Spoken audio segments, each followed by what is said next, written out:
estar aqui para louvar e agradecer o nome de Deus em mais um culto de ensino, segundo culto do ano.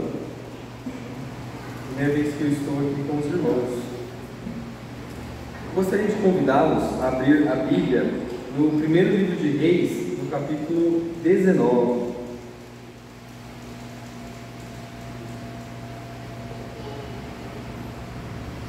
Hoje a gente vai falar um pouco sobre a nossa dependência de Deus, né? A gente vive num mundo quebrado, num mundo que já é caído, né?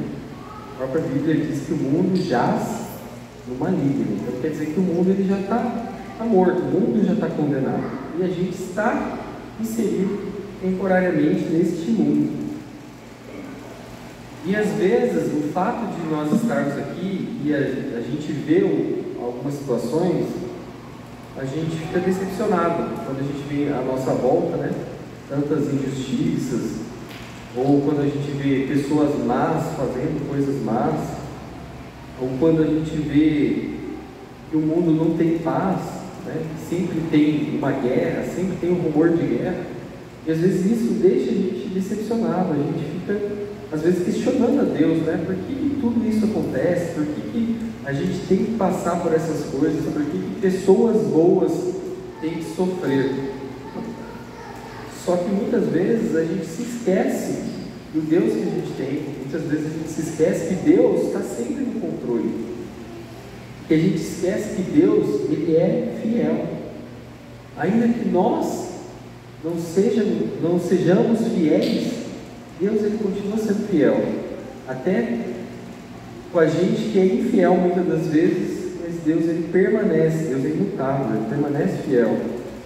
E Deus ele guarda a aliança que ele fez conosco, ainda que a gente não acredite, muitas vezes duvide das promessas de Deus ou não acredite nelas, mas as promessas de Deus para a nossa vida elas são imutáveis.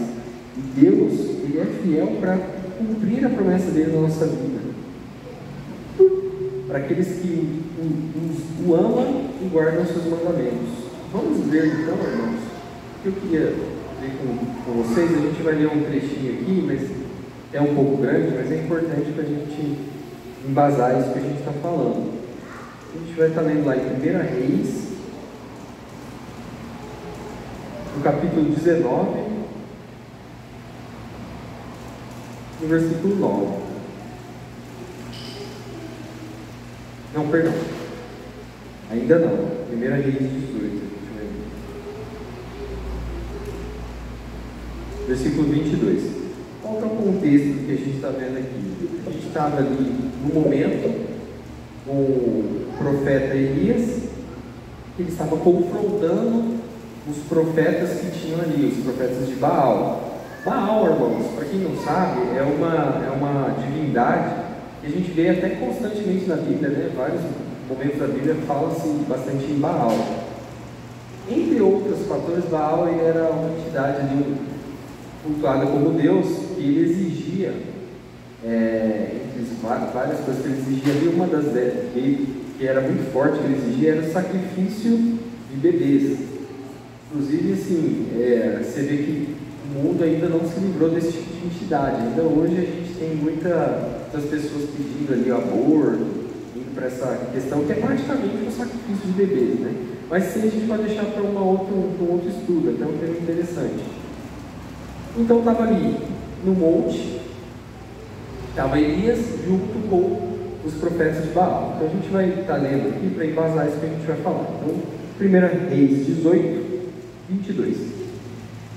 Então Elias disse ao povo: eu sou o único que restou dos profetas do Senhor, e os profetas de Baal são 450 homens. Tragam agora 2 novilhos, eles que escolham para si um dos novilhos, e cortando-os em pedaços, ponham sobre a lenha, porém não ponham fogo. Eu prepararei o outro novilho, e o porei sobre a lenha, mas não porei fogo. Então o que está acontecendo aqui nesse momento? Então Elias está fazendo um desafio dos profetas de Baal. Ele fala: tragam 2 novilhos, eu vou deixar eles escolher qual novilho eles querem, eles vão preparar um para o sacrifício, eu vou preparar o outro. como que era essa preparação? Eles faziam um altar de pedra, colocavam a lenha e colocavam o novilho em cima. E normalmente ateavam fogo. O que ele fala ali? Prepara o novilho, ele traz os dois, eles vão escolher, só que não põe fogo. Versículo, então, na sequência aqui, 24. Então eles invocarão o nome de seu Deus, e eu invocarei o nome do Senhor. E há de ser que Deus que responder com fogo, este que é Deus. E todo o povo respondeu. É uma boa proposta. Então, Elias disse aos profetas de Baal: escolham os novilhos. Eles escolheram, prepararam primeiro, né? Porque vocês são muitos. Lembrando que a gente falou lá que eram 450, né? Depois invoquem o nome do Deus de vocês, mas não põem fogo na lenha. Prepararam o novilho que lhes foi trazido, e invocaram o nome de Baal, desde a manhã até o meio-dia, dizendo: ó Baal, responde-nos. Porém não se ouviu nenhuma voz, e não houve quem respondesse. E ficaram pulando ao redor do altar que tinham feito. Então, ao meio-dia, Elias começou a zombar deles, dizendo: gritem mais alto, porque ele é um Deus. Pode ser que ele esteja meditando, atendendo a necessidades, ou viajando. Talvez esteja dormindo e necessite que o acorde. Então, nesse momento ali, já passado desde de manhã até o meio-dia, Elias começa a zombar deles, né? Então, vamos lá, grita mais alto, o Deus de vocês talvez não está dormindo, vocês têm que acordar ele. Versículo 28. Eles clamaram em alta voz e se cortavam com facas e com lanças, segundo o seu costume, até ficarem cobertos de sangue. Passando o meio-dia, eles profetizaram até a hora do sacrifício da tarde, porém não houve voz, nem resposta, nem atenção alguma. Então Elias disse ao todo o povo: aproximem-se de mim. E todo o povo se aproximou dele. Elias restaurou o altar do Senhor, que estava em ruínas. Pegou 12 pedras, segundo o número das tribos dos filhos de Jacó, a quem tinha vindo a palavra do Senhor, dizendo: o seu nome será Israel. Com aquelas pedras, ele edificou o altar em nome do Senhor. Ao redor dele fez uma vala, capaz de conter 2 medidas de sementes. Então armou a lenha, cortou o novilho em pedaços e pôs sobre a lenha. Então disse: encham 4 cântaros com água e derramem sobre o holocausto e sobre a lenha. Disse ainda: façam isso outra vez. Eles o fizeram. Disse mais: façam isso pela terceira vez. Eles o fizeram pela terceira vez. A água escorria do altar e enchia também a vala aberta. Então o que ele preparou ali? Ele pegou 12 pedras, colocou o altar, colocou as lenhas em cima, colocou o novilho que tinha preparado, fez uma vala. Então, para quem não sabe, uma vala ele cavou ali ao redor e mandou jogar água. Então, quando a água molhou o novilho, molhou a lenha, molhou as pedras, molhou a terra e ainda encheu aquela valeta, ele pediu para serem jogadas 3 vezes água sobre o altar que ele tinha montado. Quando chegou a hora do sacrifício da tarde, a gente está aqui já no versículo 36, o profeta Elias se aproximou do altar e disse: ó Senhor, Deus de Abraão, Isaque e de Israel, que hoje se fique sabendo que tu és Deus de Israel, e que eu sou teu servo, e que segundo a tua palavra fiz todas essas coisas. Responde-me, Senhor, responde-me, para que este povo saiba que tu, Senhor, és Deus, e que fizeste o coração deles voltar para ti. Então caiu o fogo do Senhor e consumiu o holocausto, a lenha, as pedras, a terra, e ainda lambeu a água que estava na vala. Então tinha um horário determinado para o sacrifício. Então eles começaram o preparativo de manhã. Elias falou: os profetas de Baal começam primeiro, porque vocês são bastante. Então eles montaram e desde de manhã começaram a orar. Passou meio-dia, nada. Chegou na hora do sacrifício, nada. Então Elias foi montar o dele na hora do sacrifício, montou, orou, e Deus respondeu com fogo.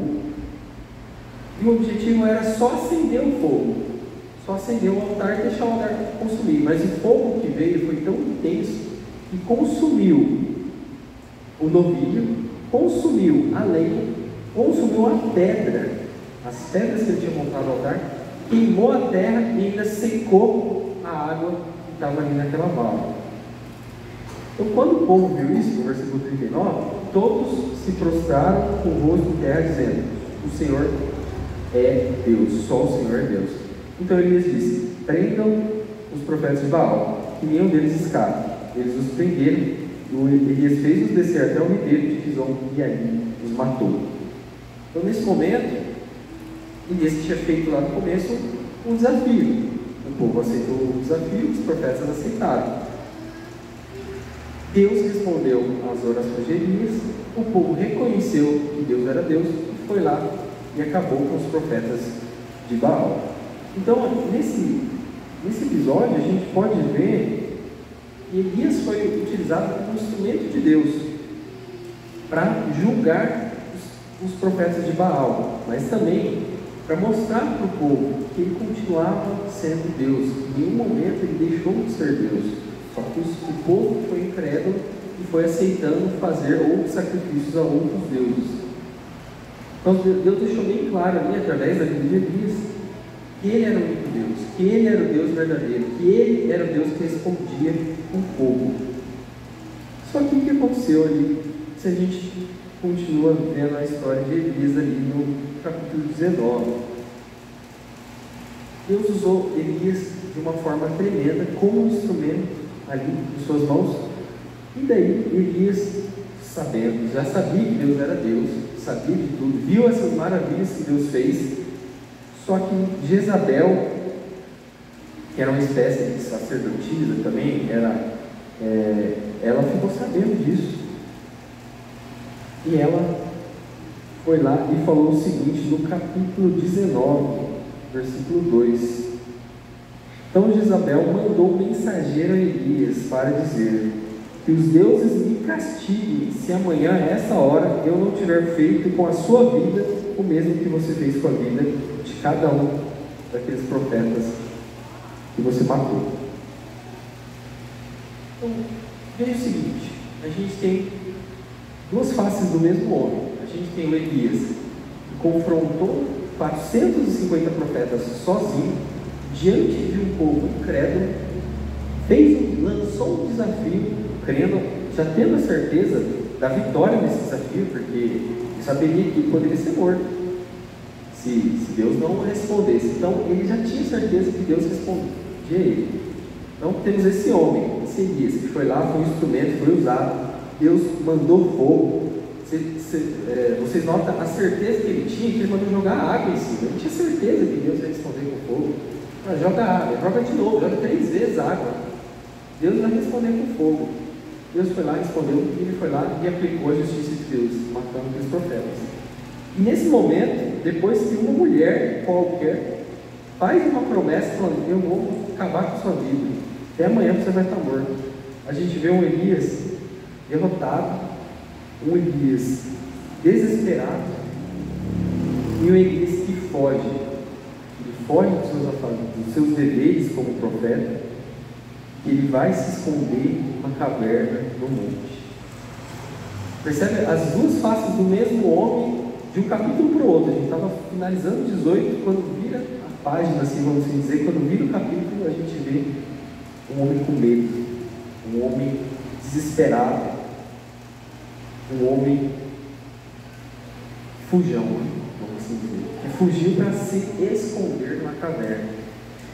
Então ele se esconde ali na caverna, Deus sustenta ele ali na caverna, e depois Deus volta a falar com ele. Deus volta a falar com Elias ainda no capítulo 19. Então vamos ler aqui no 1 Reis 19, 11, 12 e 13. Então foi-lhe dito: saia daí e fique diante do Senhor no monte. Eis que o Senhor estava passando, e um grande e forte vento fendia os montes e quebrava as rochas diante do Senhor. Mas o Senhor não estava no vento. Depois do vento houve um terremoto, mas o Senhor não estava no terremoto. Depois do terremoto Veio fogo, mas o Senhor não estava no fogo. Depois do fogo veio o som de um suave sussurro. Quando Elias ouviu isso, cobriu o rosto com o manto e saiu. Pôs-se à entrada da caverna, e eis que veio uma voz que lhe dizia: o que você está fazendo aqui, Elias? Esse é o questionamento. O que você está fazendo aqui, Elias? Onde que você está? Por que você está aí? Escondido, fugindo. Então eu queria repetir essa mesma pergunta que Deus fez para Elias, para cada um de nós nessa noite. O que a gente está fazendo? Por exemplo, o que a gente está fazendo aqui, hoje, nessa noite? Qual que é o propósito da nossa vida aqui? É para adoração? É para uma interação social um com o outro? É para uma edificação mútua de todos? É para uma comunhão maior com Deus? Qual que é a nossa motivação? Mas não só nessa noite, mas o que a gente está fazendo no dia a dia? O que a gente tem feito na nossa vida? Por que a gente tem tomado as ações que a gente tem tomado? Por que a gente tem falado as coisas para as pessoas que nos cercam da maneira que a gente tem falado? Será que a gente está agindo como aquele primeiro Elias, que era o Elias crente no Deus Todo-Poderoso, crente no Deus que ia intervir no momento que a gente precisasse?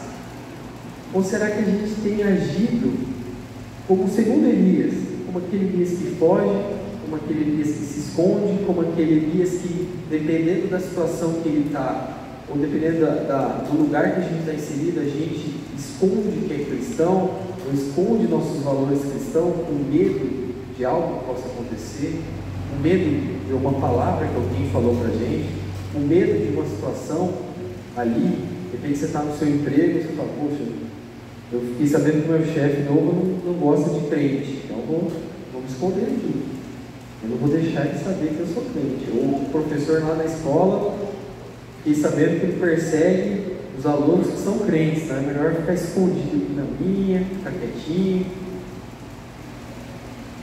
Será que a gente tem sido esse segundo Elias que, mesmo conhecendo a Deus, mesmo conhecendo as maravilhas que Deus faz na nossa vida, a gente tem agido dessa maneira?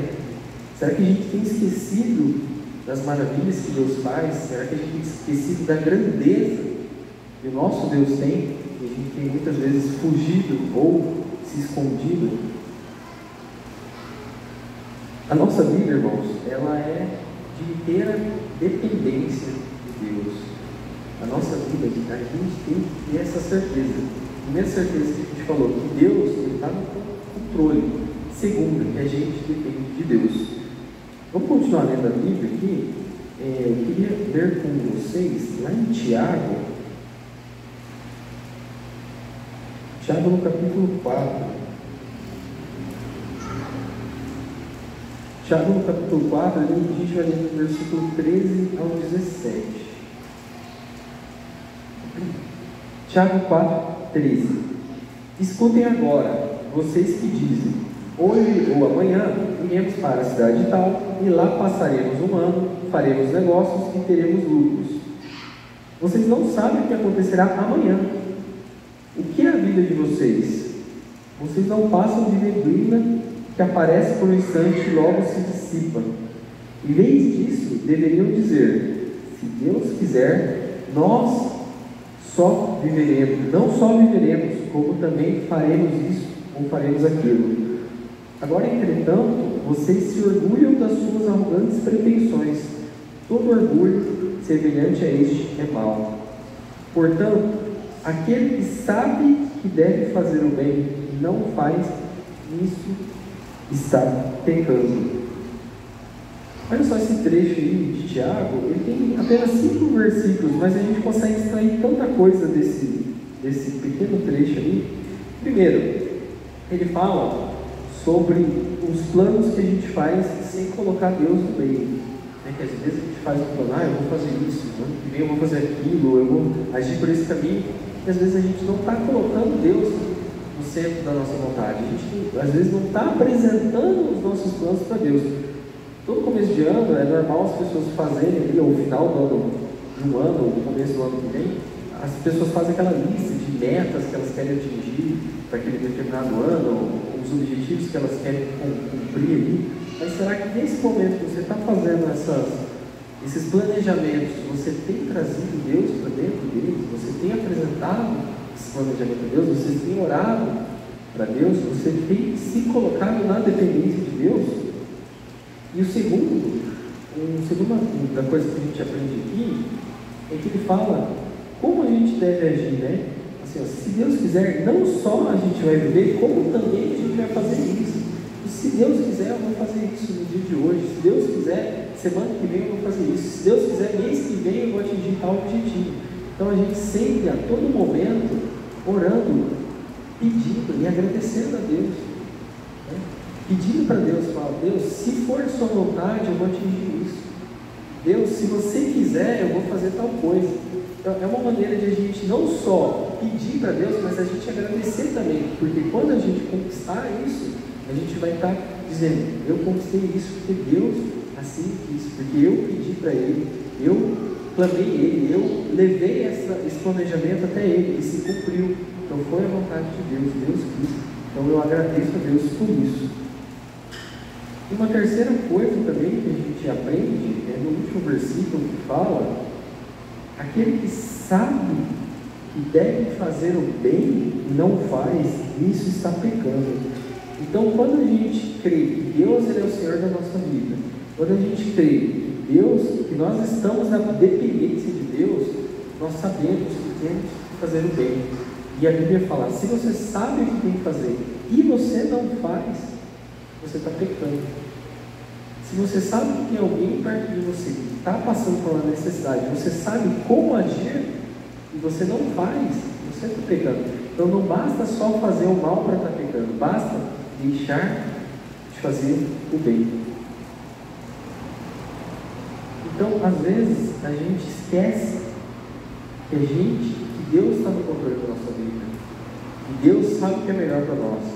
E a gente esquece disso, como Elias fez naquele segundo momento, esqueceu das maravilhas de Deus e fugiu de medo, ou ficou com frustração com alguma situação que foi apresentada para ele.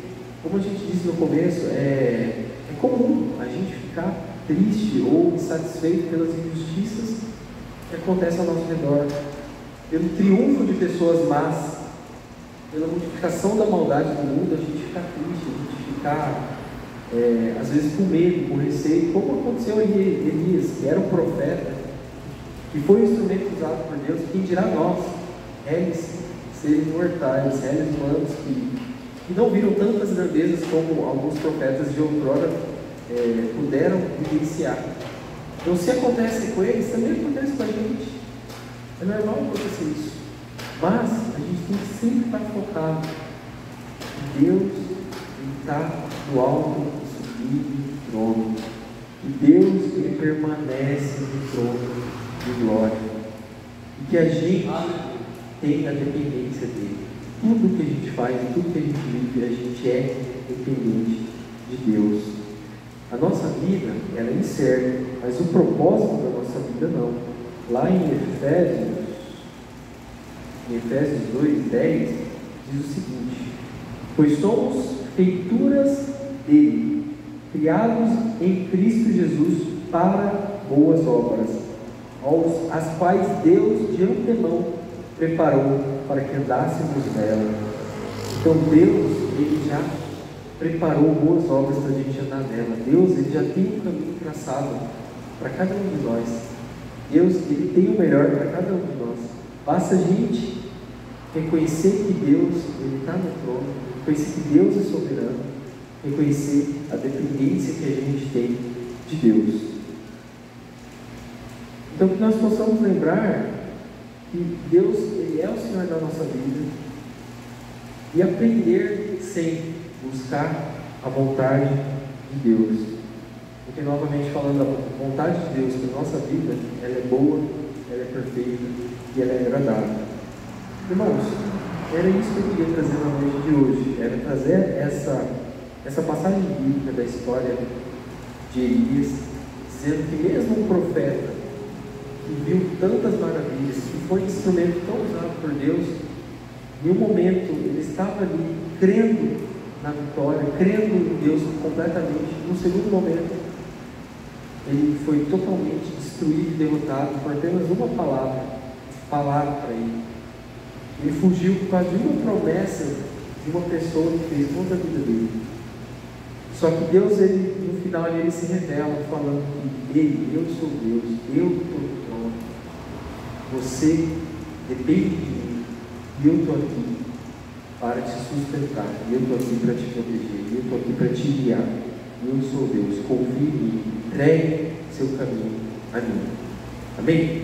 Nós possamos crer nessa palavra nessa noite, nós possamos crer nessa dependência de Deus, mas também na vitória que Deus tem, na vitória que Deus tem para cada um de nós, e na poderosa e na palavra de Deus, que Ele está no trono, que assim diz a palavra dele, e é assim que a gente tem que crer. Amém? Eu convido os irmãos para ficar em pé. Eu gostaria de estar fazendo uma oração e passando a palavra para o pastor. Senhor, nosso Deus, nosso Pai, graças te damos, Pai, pelo dia de hoje. Obrigado por cada momento deste dia. Obrigado por cada pessoa que está aqui, Senhor, para louvar, para engrandecer o seu nome. Que nessa noite nós possamos sair daqui com a certeza, com a afirmação que o Senhor está no controle, que o Senhor está no trono, que por mais incertezas que a gente venha a apresentar na nossa vida, por mais que injustiças que estejam ao nosso redor, por mais que situações inexplicáveis que a gente não consegue entender, nós colocamos todas elas diante de Ti, Senhor, porque sabemos que o Senhor tem o poder, que o Senhor continua no trono, Pai. E nós possamos entender da dependência que temos de Ti, Senhor, e não façamos nada sem Ti, Pai. Que cada passo que dermos nessa vida, Senhor, que cada projeto que colocarmos diante de nós, que cada meta, objetivo, tarefa que iremos realizar, nós colocamos ela diante de Ti primeiro, Senhor. Que o Senhor seja o guia de cada passo nosso nesta vida, Pai. E que cada passo que nós dermos seja em direção do centro da Sua vontade, Pai. Que a Sua vontade seja manifesta em nossas vidas, Senhor. Que nós possamos sempre buscar primeiro a Sua vontade em nossa vida, Pai. Muito obrigado por cada família aqui representada, por cada lar. Abençoa a Sua igreja, Pai. Fortalece a Sua igreja, Pai. Fortalece a nossa fé, Senhor. Nos ensina a Te buscar cada momento, Pai. Essa é a nossa oração, em nome do Seu Filho amado Jesus, que vive e que reina hoje e para todo sempre. Amém.